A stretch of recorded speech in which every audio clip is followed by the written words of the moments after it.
correct? We're not doing live. Feedback live, but we're not on the air. You're on Facebook Live too, I think. Well, that always We're happens. streaming, yeah. Yeah, so if everything goes well, Sheriff will be on Facebook. Somebody lost a camera angle there. Yeah, We'll wait for everybody to get set up. Oops, sorry.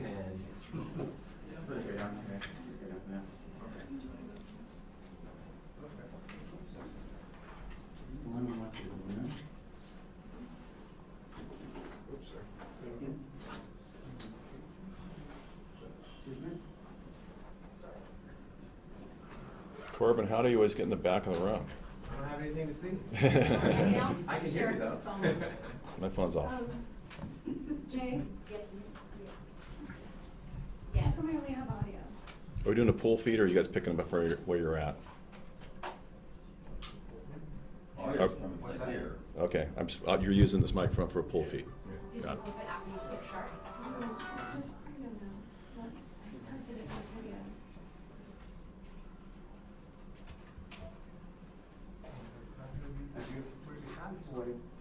How are you? You can take your time. Is the iPhone in your way? Oh, I'm sorry, I'm trying It's to figure out, sir, how to do this. Yeah, okay.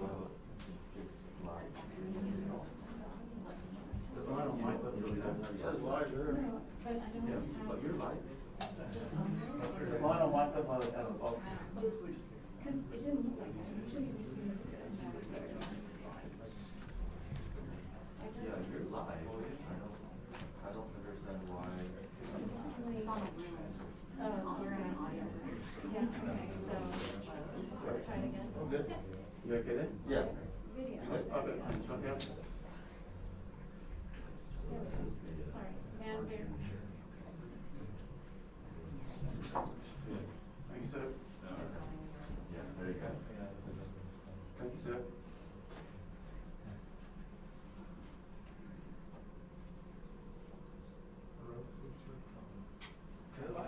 Great. Thank you for coming for this significant development in a case that was brought to our attention from out of state, actually. On the 5th of November, a 5-year-old boy was the result of a parental abduction by his father, Jacob Clare. That occurred in the state of Tennessee. Several days later, or in the interactions in between then and now, Jacob's niece, Clare, was also, Amber Clare, was also taken from Kentucky to the state of California. This was brought to our attention over time when the car being used by Mr. Clare, was located in the city of San Clemente. That car originally was abandoned. The car later was updated and associated with an aggravated kidnapping that occurred out of Tennessee, which brought that car to the attention of the Orange County Sheriff's Department. Over the last several days, we've had numerous notifications and sharing of information about this incident, hopefully bringing it to the attention of local residents to locate Mr. Clare and the two juveniles, the juvenile and child who was with him. I'm proud to announce that early this morning, as a result of the intervention of one of our residents, the three were located in South Orange County. Jacob Clare was taken into custody as a result of a warrant that was in the system from the Texas Bureau of Investigations for aggravated kidnapping. Both children were safely brought into our custody as well, and we brought to resolution something that we hoped would happen, which is a safe return eventually, later tonight, of both the children to their parents, which that reunification is currently being planned. I can tell you that Mr. Clare, Jacob Clare, 35 of Kentucky, is being interviewed by our investigators. That investigation is ongoing, and if there are local charges that will be brought, that has not yet been determined, but we're looking at all angles as a result of his interactions while in the state of California. The warrant is out of the state of Tennessee. He will be kept in custody in Orange County Jail pending extradition back to the state of Tennessee to face charges for aggravated kidnapping, which is the charge that was listed on the warrant. for Mr. Clare. These circumstances, positive outcomes, don't happen without the action and intervention of residents. We rely on our residents to be co-producers of safety in Orange County. Going back to Sir Edward Peel, the community is a police and the police is the community. It takes people to act out and get involved in order to bring these things to positive resolution. And I'd like to say a special thank you to the lady, Julia Bonin, who was responsible for acting on her intuition and bringing the information to our attention that led us to the location of Mr. Clare at Doheny State Beach. And without that, I'm sure he would have hopefully been located, but he was located and brought those children back safely into our custody to be reunited with their parents. So my story is short. I'll ask, how about if you hear from Ms. Bonin first, and then I'll come back up and answer questions at that time. So I'd like to introduce Julia Bonin. And I'm going to give her a round of applause. Thank you. And I'm sorry, I'm going to help you out there. Hi, my name is Julia Bonin, and I live in Dana Point, just one town north of San Clemente. And as nervous as I am to be up here, I just want to say to everybody that you just have to trust your instinct and your gut when you see these things, because I almost didn't act upon it. I was driving my son to school, to middle school, and saw the 3 individuals, and I had seen on social media their photos in our town, and thought when I first saw them that there's no way that they were still here. They had to have been, left town already, and they weren't still in the area. I saw it on friends' social media pages. All of our community was sharing it. I follow OC Sheriff Department.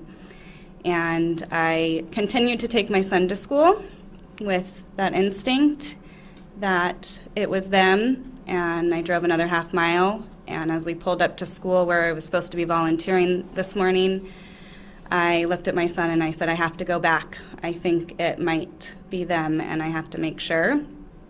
So I dropped him off at school and turned around and headed back north and parked and got out of my car and took a photo and called dispatch and reported what it was. And they said thank you after they connected me to the Doheny State Park Police. And I continued then after to head back to school to volunteer, and again turned back around because I thought I can't leave. I have to make sure that I follow them and wait until I know that whether it is or not. And just 10 or 15 minutes later, I received another phone call for me to meet where they were, and they had them in custody. And it was just a really good feeling. So I have children of my own, and I would want somebody to do the same. So that's my story and how it came about. Julia, what was it about them that made you realize, what were they doing? How were they acting? There was a blurry picture that was put out this morning from the OC sheriff, I think. It's been going around with other people, but it was pretty much the same image. She was holding the little boy's hand, and he had a shovel in his other hand. And the dad was, much taller, but he also, struck me because he had a sweatshirt on and a hat and sunglasses and camo pants, and it was strikingly similar to the images that were put out. So, Julia, was there anything about their interactions that was unusual, or was it just pretty? no, I was actually apologetic when I called dispatch, because I wasn't, I had a feeling that it was, but there was nothing abusive, or the kid looked happy, Noah looked happy and just skipping along, and so. Just where you were and where they were when you saw them and what they were doing. Originally, when I saw they were just walking, they didn't have the backpacks that I had originally seen in the photos. They were walking northbound on PCH. There's like a little sidewalk area, and when I first saw them, and then when I came back probably 10 minutes after I dropped my son off, they had entered the state park, Doheny State Beach right there, and that's when there's a separation with a train track and a fence from where I was. So they continued to head north, but I was on the other side of the tracks, just trying to keep visual of them. You know about where on PCH, is that kind of where the curves around, right? Right between Palisades Drive and Beach Road, right there. And so they didn't have their backpacks, it looked Mm-mm. like you didn't know where they were coming from or where they were going. Nope, just heading north. Were you worried at all when you were watching them? Because they did put out that he might be armed. Yeah, I mean, I took a picture and was a little bit, I felt like I had that barrier, but I didn't approach or say anything or, but have to make the phone call and let the detectives and the sheriffs do their job and state police, and it was a really neat, everybody was kind and helpful and appreciative, so. So were you following in your car? Is that how that worked? I was in my car and then parked and then got out and I was on the sidewalk. But again, there was a fence and a train track, and then where they were there was a divide between us. So there was quite a bit of space. Most people don't act on their instincts. Why did you? Because I have children myself, and I would want them, we have constant conversations with my own children just about things at school and watching out for each other and friends, and when you have an instinct like that, you can't, like my friend said, I would have regretted it had I not turned around. I just would have lingered with me. There's been times before where you think you see something and you don't say anything and you kind of wonder, but this feeling just didn't go away. It was very much instinctual and very much a gut feeling that it stayed with me. I tried to leave a couple times even after I reported it, and it just, my stomach, the pit in my stomach was just there. Have you spoken with their families back in Tennessee and Kentucky yet? No, not yet. But I just know that mom's probably can't wait to hug her baby, so. Around what time was this? For 7, 8 in the morning? I believe it was about 8:50 when I called. The first sighting was probably about a little before 8:40, maybe. Did they have their backs to you when you took the picture? Were you worried about them seeing you? Yeah, it was as they passed by. But again, I wasn't up close. It was more, and then I did the comparison of the picture that I saw after I reported it, because I just kept questioning myself. But when I pulled them both up on my phone, you can see the resemblance. Did you hold it up, or were you kind of incognito, just like acting like you're on the phone taking the Just held it up. There, I wasn't right on them, so it was more like of a zoom in on them. Did you say they were on the beach at that time when you left? At Doheny, there is, it's like a state park and then a parking lot. So it was walking along, and then, yes. So when I pulled into the parking lot, Noah was playing in the sand with one of the deputies. So. What was the feeling when you found out you were right? I couldn't stop shaking and tearing up. I just wanted to go hug him, but I didn't, because some strange lady running across just saying, we did it. But I was thankful and just grateful that I followed my instinct. So you stuck around and watched the arrest and everything? He was already in custody when I came into the parking lot. It was a very peaceful arrest, and there wasn't, and then the detectives came and just gave my statement to whoever needed it, and then they released me after about an hour. But I just sat on the beach and watched the waves, and it couldn't have been more beautiful moment right there that, And none of them seemed panicked. None of them seemed worried, anger, otherwise.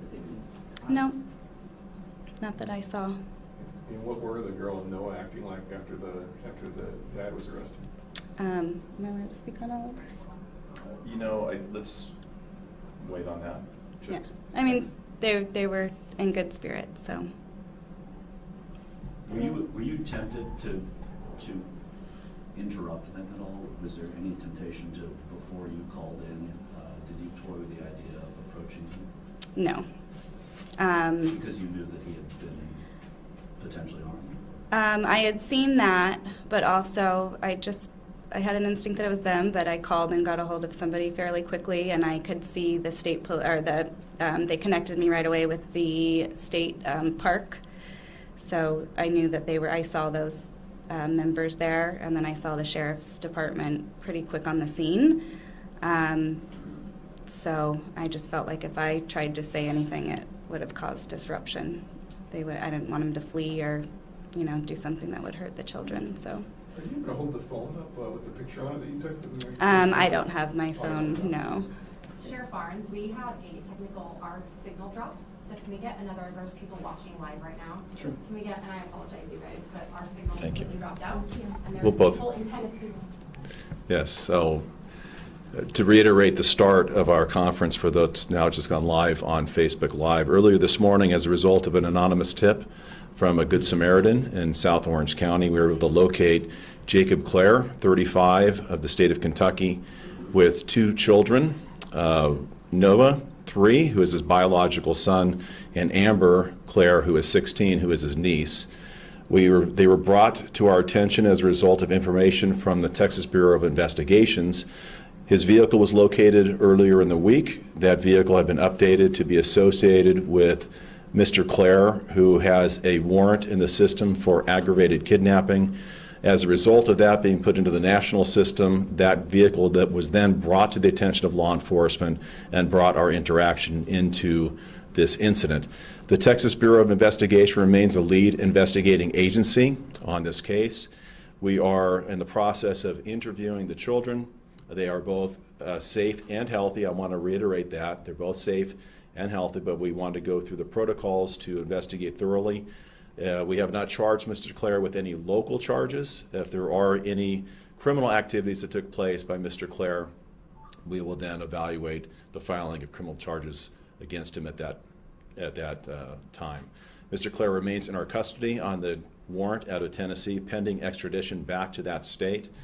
The parents of both Noah and Amber are probably on their way to California now to reunite with both of their children, and we want to obviously reunite them with their children as quickly as possible. I want to thank once again the Texas Bureau of Investigation for their cooperation with us on this case. We're happy to have helped in every way that we could. Also, the California State Park Police, who was also essential in responding to and apprehending Mr. Clare on the beach.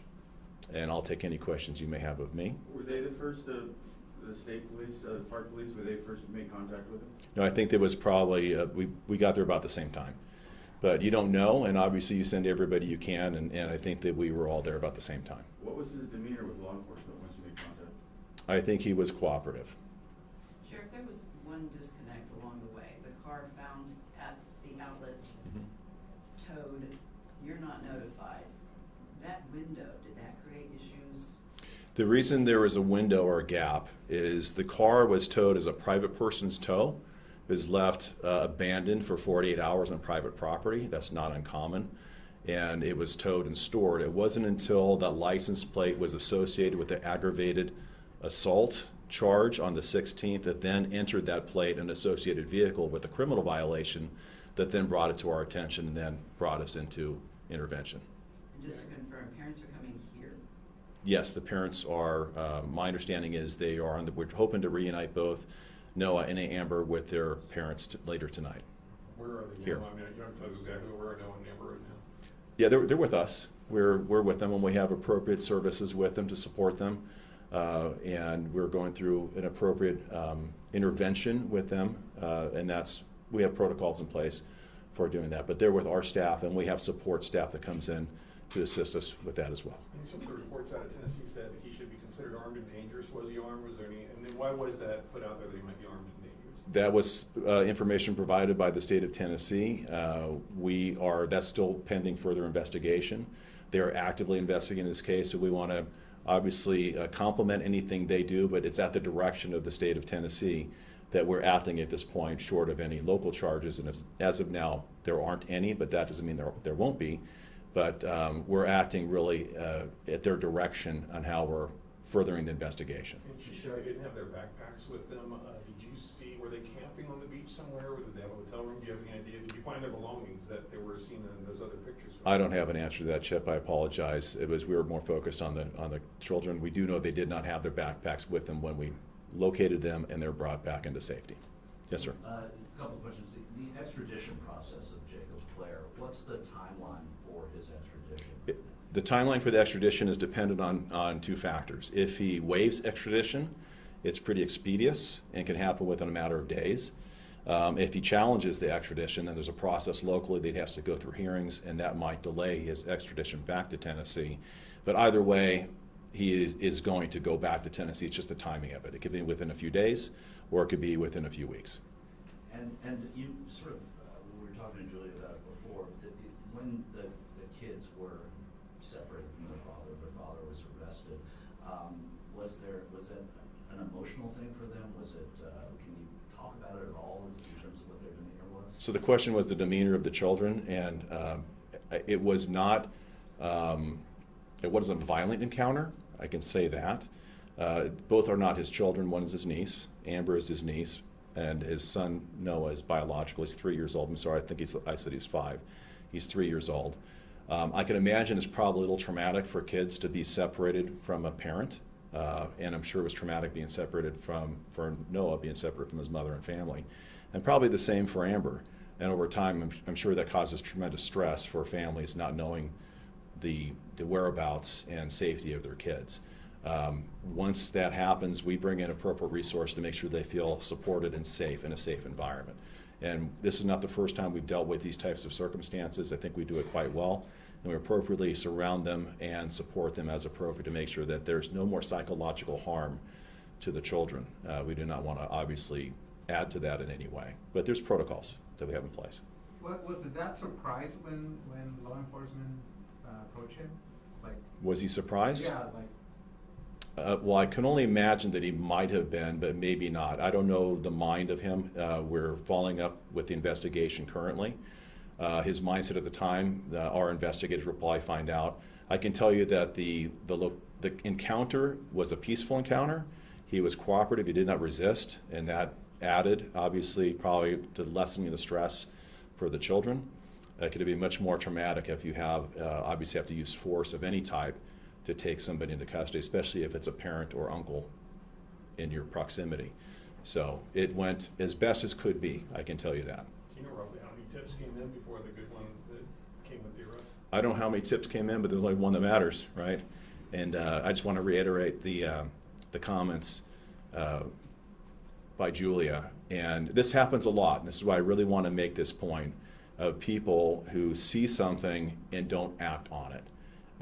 You are our partners in policing the community. We have a very distinct role. I also want to highlight what Julia shared about what she did, but more importantly, what she did not do was place yourself in harm while doing it. Make the contact, describe the events, let us intercede appropriately and investigate whatever might be being reported. But it could not have gone any better than how it did this morning. And I want to thank Julia for following her instincts, even when in her conscience was saying, this is probably nothing. And I think she is proud that she followed those and did the right thing. Any information, and forgive me if you already answered this, that you've received as far as why this happened, state of mind, was there a family quarrel that lead him to do this? Any sort of, just information as far as why this happened? That would be in the jurisdiction of the Texas Bureau of Investigations. So rather than going to the elements of the incident that happened in that state, I definitely don't want to say something that's not accurate. I'm not privileged to what the violations of law that occurred there that led to the warrant being placed in the system for Mr. Clare. So I'm not going to elaborate. I apologize. I just don't know the details of the circumstances that happened in that state.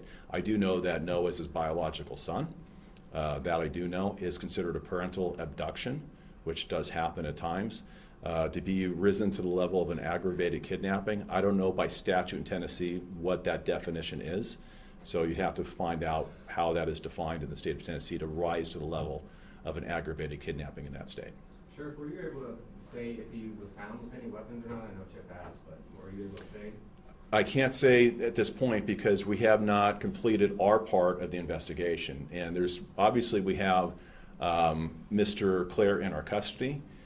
We have possessions of his in our custody. There's lawful ways to gain access to those possessions. We want to make sure we follow the letter of the law before we go through and do that. So we have not validated if he had or did not have weapons in his possession. But we have his possessions, and we will go through the necessary steps to lawfully search his possessions so we don't jeopardize or taint anything that we might discover along the way.